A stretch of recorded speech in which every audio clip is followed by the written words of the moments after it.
the sunny side of Chicago to Rosemont to talk to Gene Ubriaco.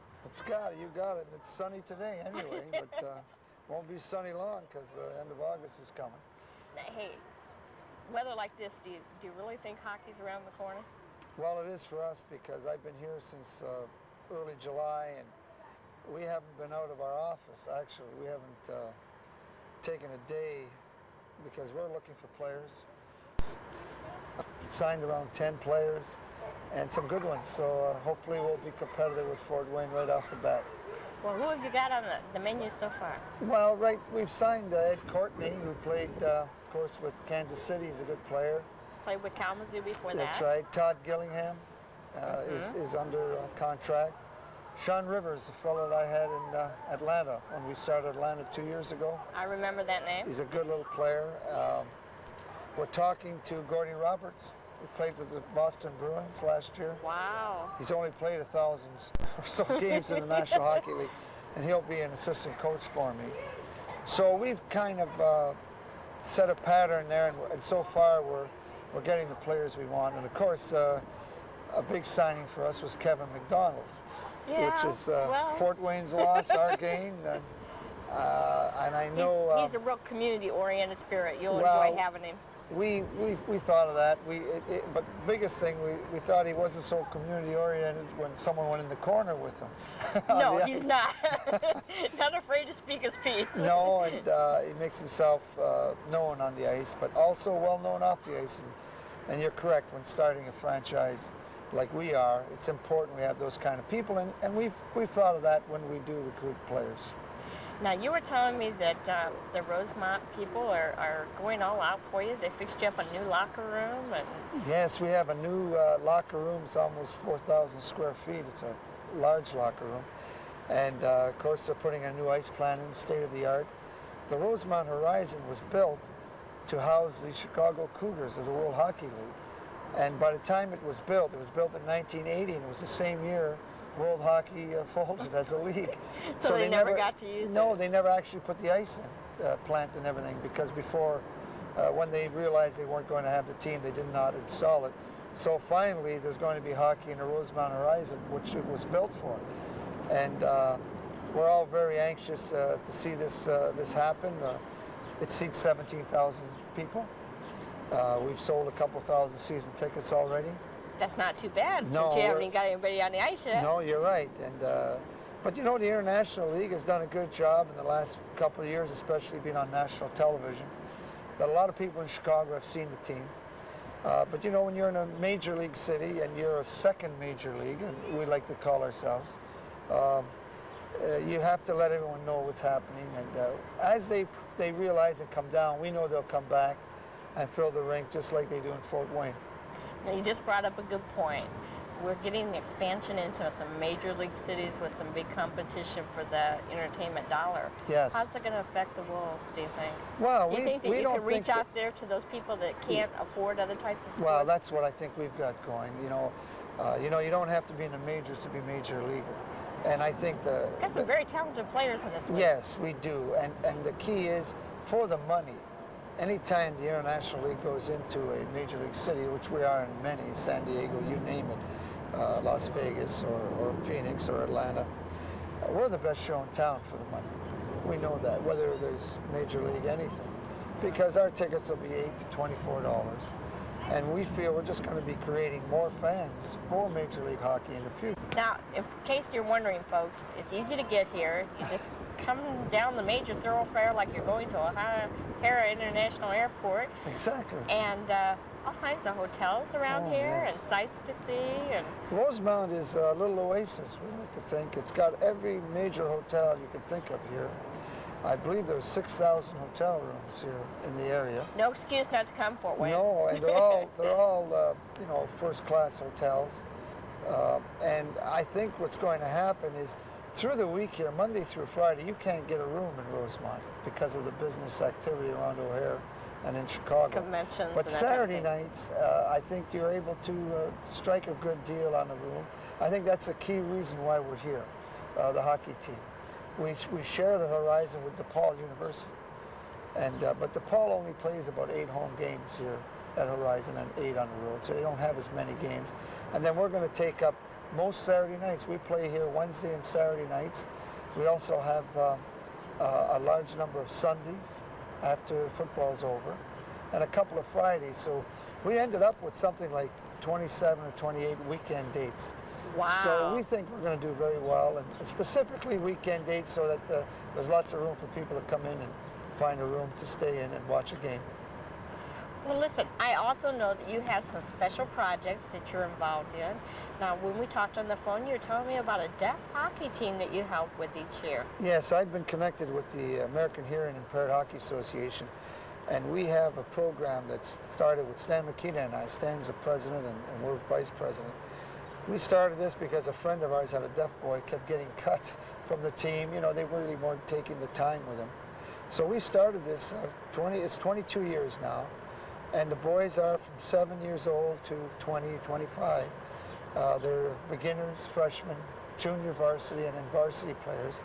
And then they all are aiming for the U.S. national deaf hockey team, which we have. And we select the team, and I was fortunate enough to coach.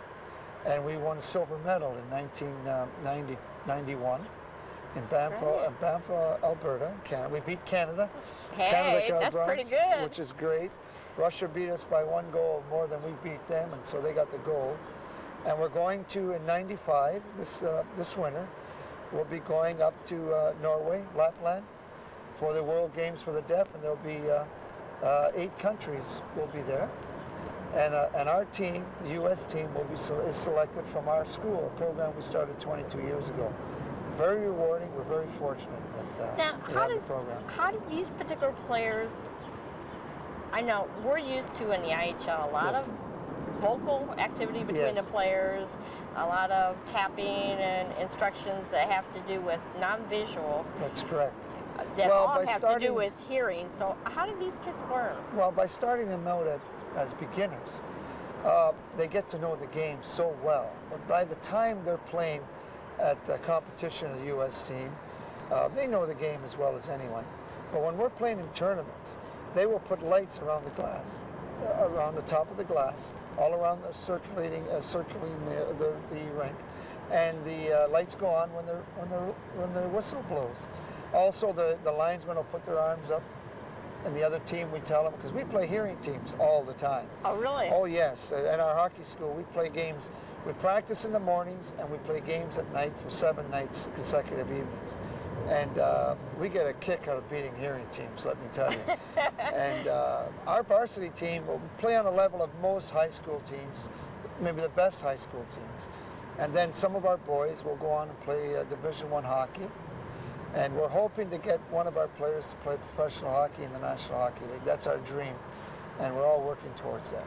Well, you currently have one of your instructors that's hearing impaired that plays in the Jim IHL. Kite. Jim Kite, who plays for Las Vegas, played in the National Hockey League with the Winnipeg Jets, has been with our school since 1982, I believe, at least 10 years now, 12 years, and came here before he went to the National League.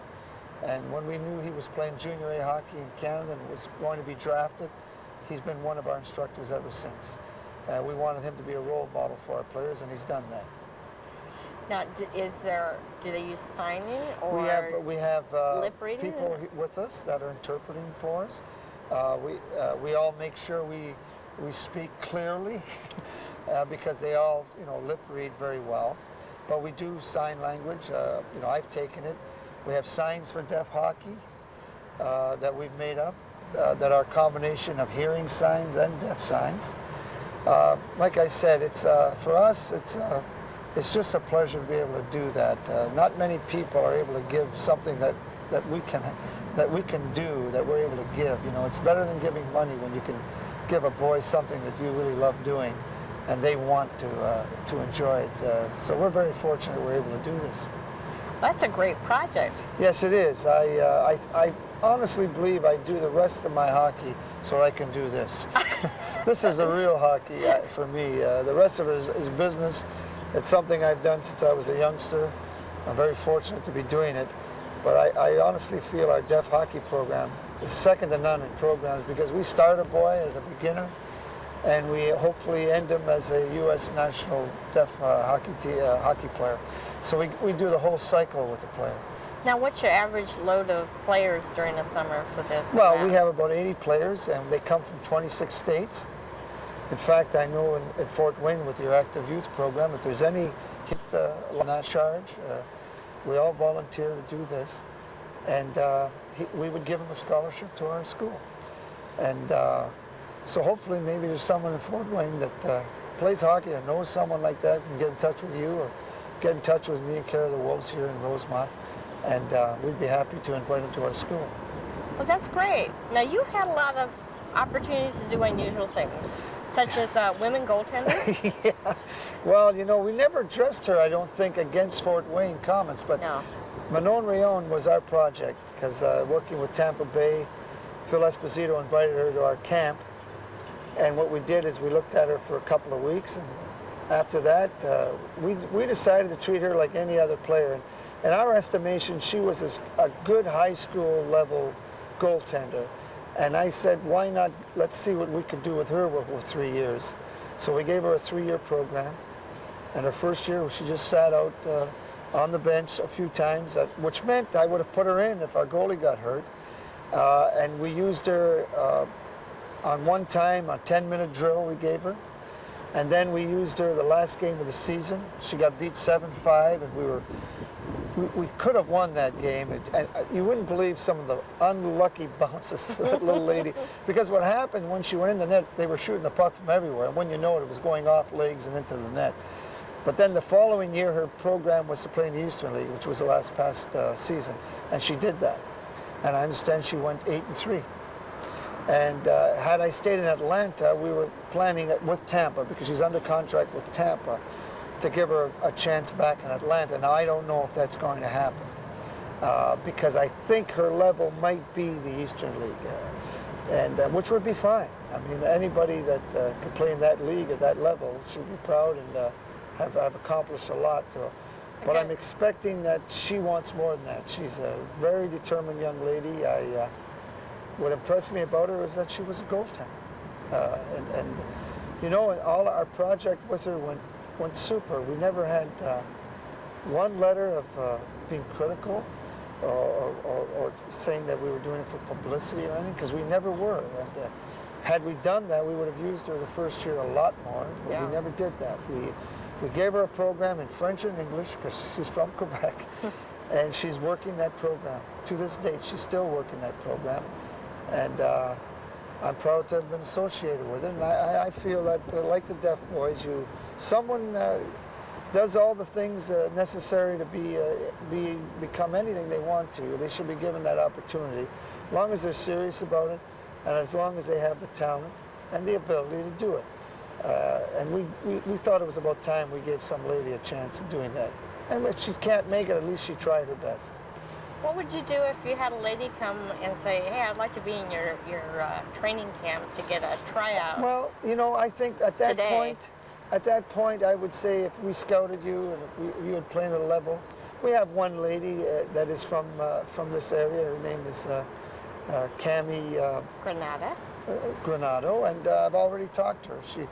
That we might let her work out with us in practice. You know, but I think, she's like. Yeah, at that point. But I kind of think this league has moved away from that now. I'd say that Cami would be better off, best served, trying to play in the Colonial League, trying to play in the Central League, or maybe the Eastern League before she played in this league. Because I think Manon kind of let it be known by what we did with her that the Eastern League would be a place for a woman to start. And Erin Whitten also played in that Erin league. Whitten could try at that level. I think those she ended teams up would going to the Central League before it was over with. Sure. I think that those teams would be wise in giving them a chance at that level. I'm sure that, and then I think they have a better chance of being successful. And if they're successful there, then we would look at them here. Now, where do you see the IHL going? Well, you know, you're talking about all these expansions in Europe and. Well, I like where we are right now. I think we're in a fact probably a secondary major league. In terms of entertainment, we're a major because I think for the money, Like all I of said, the stadiums have drawn well. we're drawing well. I mean, but I think people can afford to bring their family and their youngsters here. You know, I'm meeting in Chicago. I am meeting people now that were at my hockey schools when they were youngsters, and their fathers were bringing them to see me when I played for the Blackhawks, say in the '60s. Well, some of these fellas now are telling me they can't bring their sons to see a Blackhawk. It's just the price is out of line. Yeah. So they'll be able to bring them to our games. And I think that's where the IHL comes in. Either wherever we are, we're affordable, and we're good hockey, and people in Fort Wayne certainly know that. And the people in Chicago and Detroit, and two new teams in the league, are going to know that also. So I think I'd like to see us stay right there. And I think the National League would like to see us stay at that level. We're not a competitive... I was going to say, does it make them nervous? You moving into some of their marketplaces? I don't think it makes them nervous, no, because I think, you know, they're Broadway, we're maybe off Broadway. But we're all That's a good analogy. But I we're never all thought Broadway. of it that way. You know, I think that you can go and see some great shows off Broadway. And I think that's where we are. Now, with all the advent of new teams, let's see, we have Denver, Yes. Chicago, Detroit, and Houston in the league this year. Any favorites? Well, you know, Chicago. Well, I know Chicago. I mean to play. Well, you know, we're going to get a big kick out of playing against Atlanta. I mean, a team that I had a lot to do with starting. And then they were champions. Of course, playing Fort Wayne is a champion. And of course, Milwaukee's a team that I had a lot to do with starting. And they're not too far down the road here. No, so for me, I really enjoy going to the cities. I get to meet people that played for me. You know, Bruce Boudreau is a former player of mine, a good hockey player, and he's turning out to be a great coach. He's done a great job. Colin Chin is another favorite. He played for us his first year out of college, and has done a great job going back to his hometown. Well, we just have many. Of course, Robbie Laird now will be coaching in Phoenix, I believe. And Robbie Laird played for me in Birmingham, Alabama, when I teamed in the Central Hockey League. So we have a lot of friends here and there. That's a nice part about my career. I've been very, very fortunate, lucky to be in this business, and I keep seeing some of the people I had before, and see them as grown up and coaches. Any particular types of players that you're looking for besides variety to fill out your team? Well, I personally like speed. You know, I was, what happened for me, I played the National League because I could skate and had some speed, and I weighed 165, and when you're small, fear is a motivator, and it makes you awfully fast. But I like speed, and obviously I like body checking. I let my teams will take the body. So we try to combine those two assets, and I think they lend themselves to exciting hockey. And one thing about our teams, I'd like to think that we're entertaining as well as hopefully we're going to win, but we certainly provide people with entertainment. I think that's what it's all about. Now, we were talking about your your logo here. Yes. With the bright green eyes. Yeah, green eyes. We're going to put that right on. We're going to put them, they glow maybe. We'll get them to glow. Hey, that's an idea. Could we get a nice close shot of this wolf over here?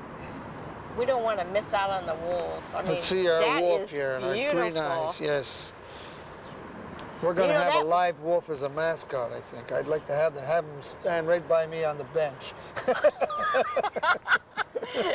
I don't think Derek Martin would like that too. I don't know. I don't know. I'll probably wean them on striped shirts. And it would lend itself well to a person-type mascot also. Yes, yes. Yeah, oh, he would be, yes. We're going to have one. It'll make all kinds of opportunities for marketing. I mean, no question. It's a good logo, and we think it'll do a lot of things for us. Do you know how they came up with the name? Well, you know, Grant Mulvey, who's one of the partners, a former Blackhawk, who's president and general manager. Big reason why I'm here, because I believe in Grant. He's a young, energetic person, and he came up with this I guess the gray wolf was an endangered species. It roamed the Great Lakes Right. area here. It's indigenous to this area. And so he, and I think a wolf, also he happens to come from Sudbury, Ontario. He has an OHA junior team, which is called the Sudbury Wolves. And I happened to play for the Sudbury Wolves when I was a youngster. Let's see, a player named Scott Gruhl used to play for them. Scott Gruhl played for the Sudbury Wolves. Many players. Yes, there's a lot of wolves out there. So it's a good name. I think it probably, hopefully, it will exemplify our team. We'll take a short break. Qualities yes. of individuals who play hockey. And we were talking about off camera that some of the most aggressive players on ice are the most calm, gentle people off ice.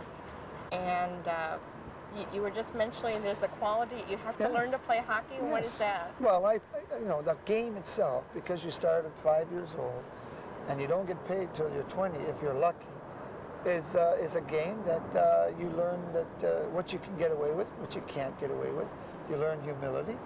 You learn that there's always someone a little tougher. And by the time you're getting paid, I'm really proud of our athletes and our players because, like you said, they should be tough and hard-nosed on the ice. And when they're off the ice, they should have a little humility and realize they're very fortunate to be playing a game where they're getting paid, where they enjoy. And generally, hockey players are the most approachable. I think the game weeds out people that aren't this way. And a lot of professional sports, you might say, humility isn't one of the things they're teaching. No, and I think the approachability or I call it touchability, it's not there with other sports, and I think that's what makes hockey fans so die-hard. You can't get to these fellas. If a guy's a good hitter, I mean, he can hit the ball. If a guy's a good pitcher, he's a good pitcher. There's no way that anyone can straighten him out, I mean, or anything. Or even basketball is difficult to, that is a great game. But football is another game that, straighten you out real quick. But hockey, because you start so young, when we played, you weren't a player until you lost 2 teeth. Now, it's a little crude. But thank God they wear mouth guards and they take care of that. But that's the kind of sport it was. Even if you were hurt, you were expected to get out there and play again. And you still are today. And we still do that. Intimidation is a big factor in our game. If you to go and get that puck, you may have to go through 2 people, and not a lot of people are willing to go through those 2 people. And unless you're willing, you're not a hockey player. Now, you've been in hockey long enough. You've seen the changes of equipment. Yes. I mean, you used to play without helmets and not near the padding. Yes. It's incredible. Are there other things that they need to develop to make it a safer I game? think we've... Or do you think they've kind of gotten to the level where they need to be right now? I really think we have. I played my whole career just about without any equipment as far as a helmet is concerned. That equipment came in towards the end of my career. I did put on a helmet because I had a couple of concussions and kept getting hit with the puck. Surprisingly, I'd be in front of the net. So after a while, I think I better put a helmet on. As a spectator, I know how that feels. Did you get hit? I got hit in the head and I got hit in the leg and ended up on crutches one time. No, so I think we have to have helmets. Now we're coming out with a face shield, but because we didn't have helmets or face shields, we learned to skate. We learned there was ethics on the ice. We managed to keep our sticks down. There were things that you didn't dive with your face first into situations. You just automatically were you were more ethical. You were more wise as to where you should be. Now, as we have youngsters wearing masks, they're diving in front of pucks. So actually, and I'm sitting here biting my nails. Exactly. Like in football, we have some kids that use the helmet as a weapon. And thankfully we don't do that in hockey. We wouldn't do that. But I think the game now is where it should be in protection, and we need helmets. Rules? There's no question. The rules, I would like to. It's got a lot of speed. See us change anything. I think the fighting rules are adequate now. Someone fights, starts 2 fights, the second fight, he's out of the game. And if you notice, we don't have those bench clearings. In fact, you have them in baseball, we don't have them in hockey. So really right now the game is really at a good level. There was talk about taking the red line out, but I really don't think we have to do that anymore because the quality and the skill of the players now They're doing things, Pavel Bure is coming along and doing skill things that Gretzky, you know, was the only guy to be able to do. Now, everybody seems to be doing that, whether it's a National League and our league. They handle the puck much better. And I like the confined area because then the person has to be even that much better to be able to do it while someone's trying to knock him on his can. And so you have to be more alert. More alert, quicker, and more skilled in our game than you do in the European game. Well, I thank you for taking the time out of your busy schedule. I know you're house hunting today, Yes, so we're going to let you go. And, okay. And I appreciate it, and we'll be up to visit you soon. Well, we'll be down to see you too, and we can't wait to come in and play against the Comets. It's always a great place to play, and I know it'll, we hope to make it interesting for you. Well, good luck in your first year with the Wolves. Thank you very much. Thank you. As you can see, this new IHL city of Chicago is a great wealth of things to see and do. You could go downtown to the Loop area and visit museums such as Museum of Science and Industry or the Field Museum of Natural History. There's art museums, there's Shedd Aquarium and the Planetarium. You could just go down to the lakefront at Lake Michigan and enjoy the scenery. Or you could take in the Chicago Bulls game or Blackhawks game. This is their new arena that is now open to the public. Or you could go visit Germantown or Chinatown or Greektown or enjoy the shopping or the John Hancock building or the Sears building to get an overview of the city. This is the old stadium that will be torn down shortly that was across the street. This is the Rosemount Horizon, located just outside of O'Hare International Airport. In fact, if you follow the signs to the airport, it'll bring you right to the Horizon Center. There's many, many hotels nearby, lots of good food, beautiful scenery. There's also some sights in that area to see.